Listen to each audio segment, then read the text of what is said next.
पति को हराना मुश्किल है नहीं नामुमकिन है। एक मज़ेदार कहानी। एक आदमी ऑफिस से घर आया तो उसकी पत्नी ने कहा, आज मेरे सिर में दर्द है, मैं खाना नहीं बनाऊंगी, आज हम बाहर खाना खाने जाएंगे।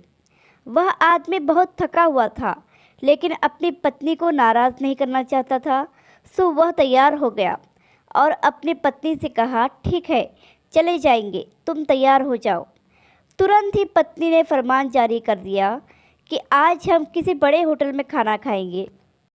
पति ने पत्नी को समझाते हुए कहा, यह महीने का आखिरी हफ्ता चल रहा है, इसलिए मेरी जेब टाइट है, इसलिए आज हम छोटे होटल में ही खाना खाएंगे, बड़े होटल में किसी और दिन चलेंगे। लेकिन पत्नी ने ज़िद की कि वह किसी 5 स्टार होटल में ही खाना खाना चाहती है। पति का दिल तो नहीं कर रहा था, लेकिन वह कई दिनों से टाल मटोल कर रहा था, इसलिए अपनी पत्नी की खुशी के लिए तैयार हो गया। रास्ते में पति को एक युक्ति सूझी। उसने अपनी पत्नी से कहा, तुम्हें पता है कि जब मैं और मेरी बहन गोलगप्पे खाने की प्रतियोगिता करते थे तो हमेशा मैं ही जीतता था। मुझे गोलगप्पे खाने में कोई हरा नहीं सकता। मैं एक बार में 20 से 25 गोलगप्पे आराम से खा सकता हूँ। इस पर पत्नी ने कहा, ये क्या बड़ी बात हुई, मैं तो तुमसे ज़्यादा गोलगप्पे खा सकती हूँ और इस प्रतियोगिता में तुम्हें हरा भी सकती हूँ, क्योंकि गोलगप्पे खाने में लड़कियों का हाथ कोई नहीं पकड़ सकता।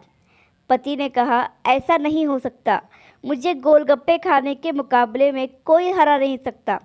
इस पर पत्नी ने फ़ौरन कहा, चलो आज ये मुकाबला हो ही जाए और आज तो मैं आपको पक्का हरा कर ही रहूँगी। थोड़ी देर बाद पति पत्नी गोलगप्पे के ठेले पर जाते हैं। 25 गोलगप्पे खाने के बाद पति कहता है, बस मुझसे अब और नहीं खाया जाएगा। पत्नी खुश होते हुए अपना 26वां गोलगप्पा खाती है और कहती है, आज मैंने इस प्रतियोगिता में आपको हरा ही दिया, मैंने आपसे एक गोलगप्पा ज़्यादा खा लिया।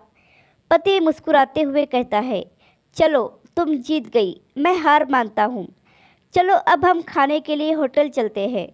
पत्नी ने कहा, मेरा पेट पूरी तरह से भर गया है, अब मैं और कुछ नहीं खा सकती, इसलिए अब हम घर जाएंगे, होटल किसी और दिन चलेंगे।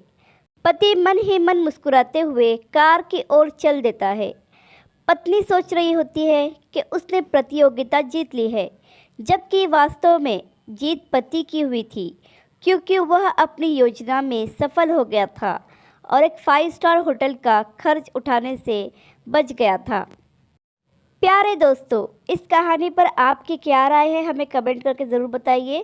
कहानी पसंद आई हो तो लाइक, सब्सक्राइब और शेयर ज़रूर कीजिए।